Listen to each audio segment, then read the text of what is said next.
I am Anthony Elmore, President and Founder of the proud Black Buddhist World Association. Our lecture today is The Tribe of Judah were Black Buddhists. Let's make Black history very simple. Let me give you an easy counter-argument to the racists, whites, and Asians. The people who knew what the ancient Indians looked like were white people who wrote about ancient India. How many of you white people and Japanese ever heard of a people called Greek? You know damn well you've heard of Greek people. Now, when you study the Greeks visited India, they learned a lot about India, and they wrote about it. They left literary science, and they tell us what the ancient Indians looked like. It was Herodotus who wrote that the ancient Indians in Egypt and India were black people. They called them Eastern Ethiopians. Now, the Greeks left us written information about what the people looked like. Now, historian Godfrey Higgins referenced Greek people about ancient India in the Anaclipsis. Sir Godfrey Higgins writes, quote, India was known to the Greeks in the age of Homer by the name Eastern Ethiopia. The whites and Asians removed all connections between India, Africa, and the Buddhist connection to Judaism, Christianity, and Islam. See, Higgins writes, the time has arrived when it becomes proper to enter upon an examination of the doctrines of the celebrated Buddha of India, which were the foundations of all the mysticisms of the Western nations, as well as those which we have seen of Krishna, and from these two were supplied most of the superstitions which became engrafted into the religion of Jesus Christ. Now, see, the Western mysticism, all of this comes from Buddhism. So if you really want to learn about the Western mysticism or the culture or where things come from, you have to also include Africa. Africa is the beginning of all humanity. So how can you begin to talk about a world history and a world culture and you leave out where all humans come from? Now, in the Anaclipsis on page 458, Higgins writes, quote, the most vulnerable immigrants from India were the Yadavas. They were the blameless and pious Ethiopians whom Homer mentions and calls the remotest of mankind. Part of them, say the old Hindu writers, remain in this country, and hence we read of two Ethiopian nations, the Western and the Oriental. Some of them live far to the east, and they are the Yadavas who stayed in India, while the others resided far to the west. And they, the sacred race who settle on the shores of the Atlantic. We are positively assured by Herodotus that the Oriental Ethiopians were Indians, and hence we may infer that India was known to the Greeks in the age of Homer by the name Eastern Ethiopia. About this time, says Eusebius, some Ethiopians take leave of their country upon the river Indus, came and settled in Egypt. Hence, it is that Bacchus has been represented as the son of the river Indus. Hence arose also the notion that the Indian Dionysius was the most ancient. Now, Platerus tells us that Platerus said that Bacchus first brought the worship of the two bulls called Apis and Osiris from India into Egypt. In other words, I entertain a strong suspicion that these bulls were the horned male and female Osiris, and Isis for Apis was nothing but another name for Osiris. Unquote. Now, the Yadavas were the Jews who came from India. Please understand that all people in ancient India were black, and India was called Eastern Ethiopia. The original people who are called today Jews were black and called Yadavas. Yada is known as Godfrey Higgins Wright. The tribe of Judah were Black Buddhists from India. Now, on page 434 of the Anaclipsis, Godfrey Higgins Wright, quote, "Major army reckons 84 castes in India, each of which had a physiognomy particular to itself. The more civilized tribes," he says, "are more comely in appearance. The noble order of the Brahmans are the fairest and the most comely. The mountaineers most resemble Negroes in their countenance and their hair. The natives of the hilly districts of Bengal and Bihar can hardly be distinguished by their features from the modern Ethiopians. All this accords very well with my theory respecting the Black Buddha. Probably at the time the black Jews divided from their countrymen, they were black. And from being a way few in number and low in rank and breeding entirely in their own caste, they kept their ancient sable complexion. It has been observed that the figures and all the old caves of India have the appearance of Negroes. This tends to prove not only the extreme antiquity of these caves, but also the original Negro character of the natives." On page 292 in the Anaclipsis, Godfrey Higgins writes, quote, "Platerra and Joseph think that the Phoenician shepherds said to be driven out of Egypt were the Israelites. But what Bishop Copeland has written upon Sidonion's account has nearly satisfied me, that these people must have been expelled more than 300 years before." Now, he goes on further. "The tribe of Krishna had a name, which is very remarkable. Captain Wilford says, quote, the Yadas, his own tribe and nations were doomed to destruction for their sins, like the descendants of Yahuda or Judah, which is the true pronunciation of Judah." Mr. Maurice says the Yadavas were the most venerable immigrants from India. They were the blameless and pious Ethiopians who Homer mentions and calls the remotest of mankind. Part of them, say the old Hindu writers, remained in this country, and hence we read of two Ethiopian nations, the Western and the Oriental. Some of them live far to the east, and they are the Yadavas who stayed in India, while the others resided in the west. The fact of art of the tribe yet remaining in existence is one of the pieces of circumstances, evidence which I consider invaluable. It cannot be the product of forgery.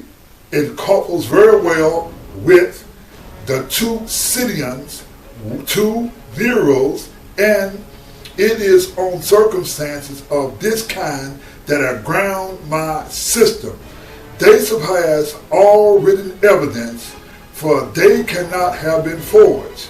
This immigrating tribe of Yada or Judah we shall find of the first importance, for they are no other than the Jews. Now, please understand that the original Jews were black and Buddhist.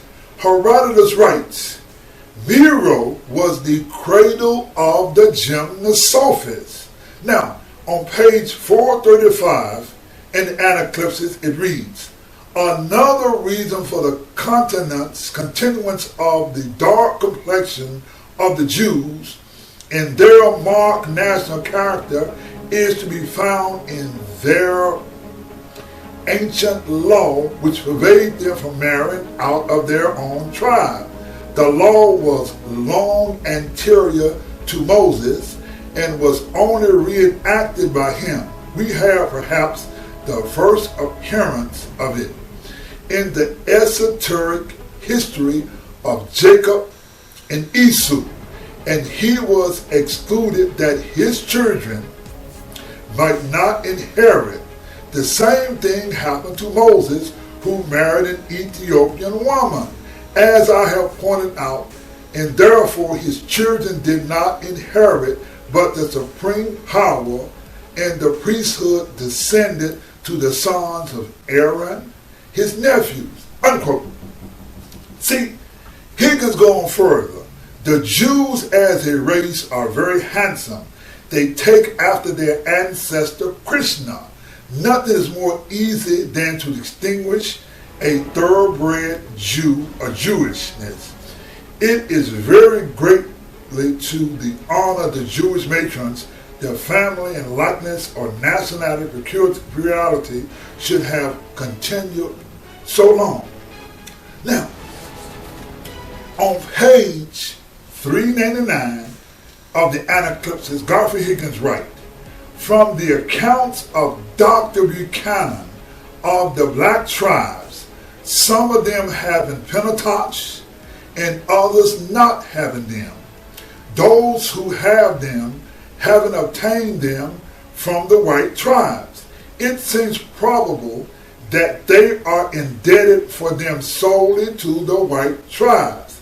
This will exactly agree as might be expected with my theory, if it should turn out to be true, because the Apochi are going out of the tribe of Judah or loaded from India, in all probability must have taken place before Moses lived, and before he partly wrote and partly compiled and collected the tracts into what is now called the Pentateuch.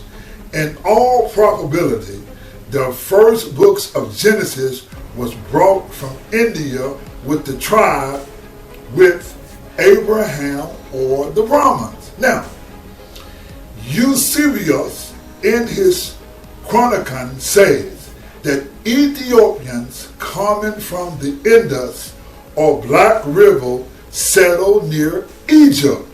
There seems to be nothing improbable in these Ethiopians being the tribe of the Jews, the tribes of Jacob or Israel. I think these Ethiopians did come under Jacob and did settle in Goshen and gave the names of Maturia and Avaris to the city in which they dwelt. Ivory in Hebrew would be as often written 9.3 Orbi, or the city of the Hebrews, or foreigners. Now, on page 434, Sir Godfrey Higgins writes, quote, for the truth of the theory which I have advanced, that the Jews did originally come from India, in addition to the circumstantial evidence, I have as good proof as it is possible from written records to afford. This I say roundly of the testimony of Magathenius. He cannot be supposed to have any prejudice against the Jews. His observations respecting their being an Indian tribe seem to have fallen from him merely as illustrative of the character of the Hindus.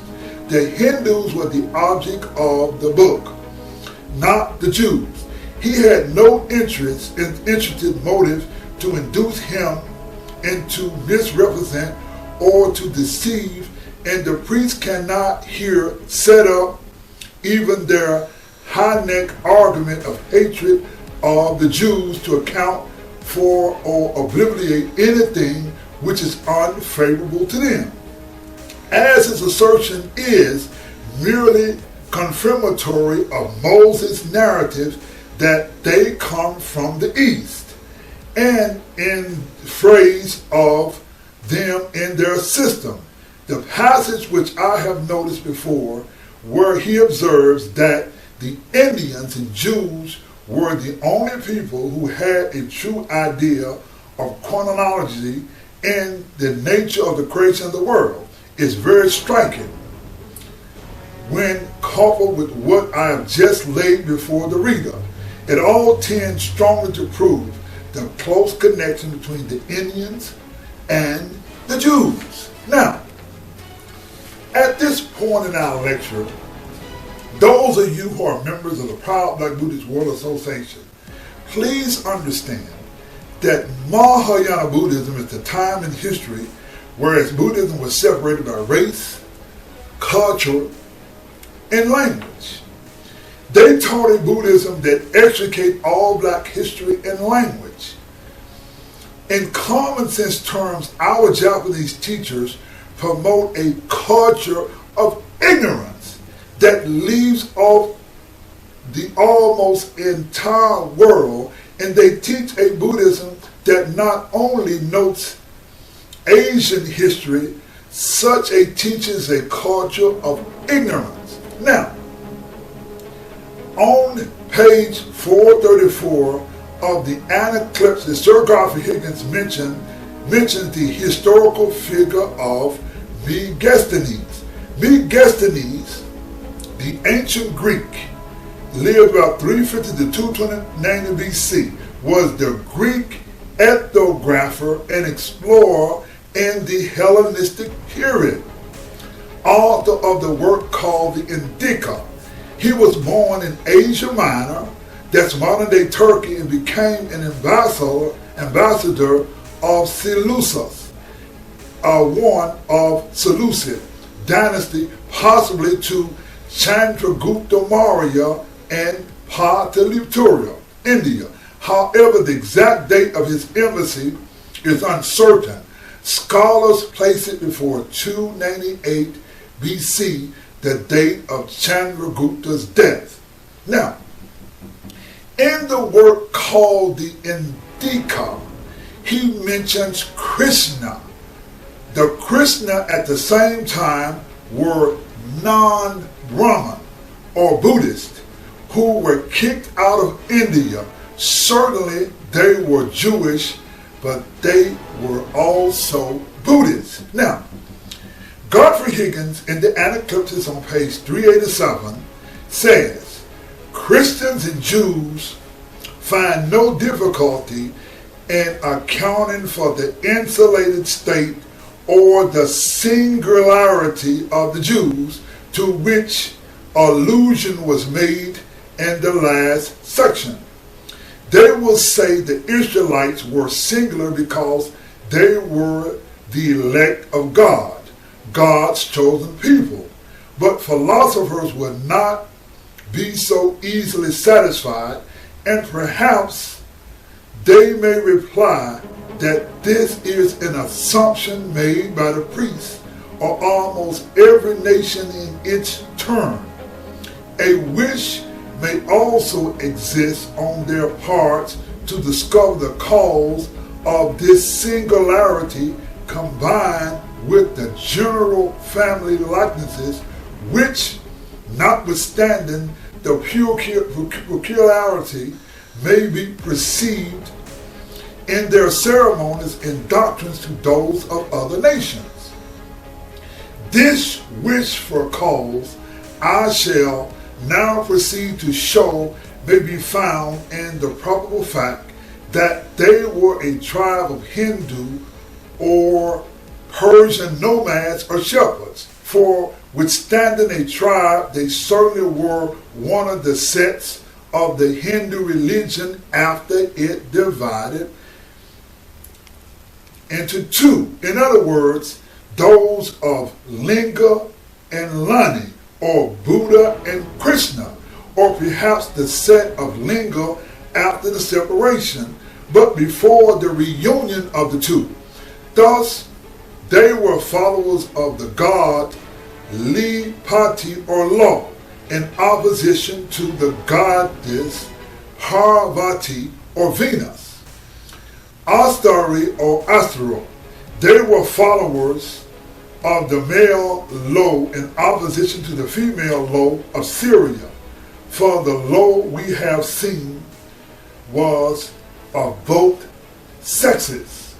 Now, in the book, the Anaclypsis on 387, it reads, Christians and Jews find no difficulty accounting for the insulated state or singularity of Jews, to which the allusion was made in the last section. They will say the Israelites were singular because they were the elect of God's chosen people. Now, you see, the Israelites or the Jews were not a single people. They were a tribe of Buddhists, but some of them were Brahman, and they were not always together. For example, the tribe of Judah came there before the tribe of Judah, as Godfrey Higgins writes, were a tribe of Buddhists. Now, Abraham was a Brahman. You had different Jews with different ideas and different thoughts because you had different sets of Jews. Now, when you go back in history, we can trace the Jews to the Yadavas in India. They were originally from India and black.